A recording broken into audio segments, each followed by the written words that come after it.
ভারতের কিংবদন্তি তবলাবাদক ওস্তাদ জাকির হোসেন আর নেই। সোমবার ১৬ ডিসেম্বর ৭৩ বছর বয়সে সান ফ্রান্সিসকোর একটি হাসপাতালে তিনি মারা যান। জানা যায়, ইডিওপ্যাথিক পালমোনারি ফাইব্রোসিস থেকে উদ্ভূত জটিলতার কারণে তার মৃত্যু হয়। তিনি গত ২ সপ্তাহ ধরে হাসপাতালে চিকিৎসাধীন ছিলেন। অবস্থার অবনতি হলে তাকে আইসিইউতে নেওয়া হয়। এর আগে রোববার ১৫ ডিসেম্বর ওস্তাদ জাকির হোসেন মারা গেছেন বলে বিভিন্ন গণমাধ্যমে খবর প্রকাশিত হলেও আমির আউলিয়া নামের একজন সামাজিক যোগাযোগ মাধ্যম এক্সে এক পোস্টে বলেন, তিনি জাকির হোসেনের ভাতিজা। জাকির হোসেন মারা যাননি। চাচার শারীরিক সুস্থতার জন্য তারা সবার কাছে দোয়া প্রার্থনা করছেন। সোমবার ১৬ ডিসেম্বর ওস্তাদ জাকির হোসেন মারা যাওয়ার বিষয়টি তার পরিবার নিশ্চিত করেছে। ওস্তাদ জাকির হোসেন তার প্রজন্মের সর্বশ্রেষ্ঠ তবলাবাদক হিসেবে বিবেচিত। একটি অসাধারণ কর্মজীবন রেখে গেছেন তিনি কিংবদন্তি তবলা মাস্টার ওস্তাদ আল্লাহ রাখার পুত্র।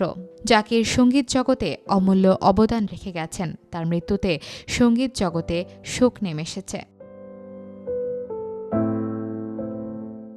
ওস্তাদ জাকির হোসেনের ৬ দশকের দীর্ঘ সঙ্গীত যাত্রায় রবিশঙ্কর, আলী আকবর খান, শিবকুমার শর্মা সহ ভারতের আইকনিক সঙ্গীত শিল্পীদের সাথে কাজ করেছেন। পাশ্চাত্য সঙ্গীতেও তার কাজ ছিল প্রশংসনীয়। ইয়ো ইয়ো মা, বেলা ফ্লেক, মিকি হার্ট এবং জর্জ হ্যারিসনের সাথে তার যুগান্তকারী কাজ ভারতীয় শাস্ত্রীয় সঙ্গীতকে আন্তর্জাতিক শ্রোতাদের কাছে পৌঁছে দেয়।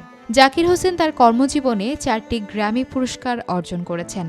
এছাড়া ভারত সরকারের পদ্মশ্রী, পদ্মভূষণ ও ২০২৩ সালে পদ্মবিভূষণ সম্মানে ভূষিত হয়েছেন। তার মৃত্যুর খবরে সামাজিক মাধ্যমে সঙ্গীতশিল্পী ও ভক্তরা শোক প্রকাশ করেছেন।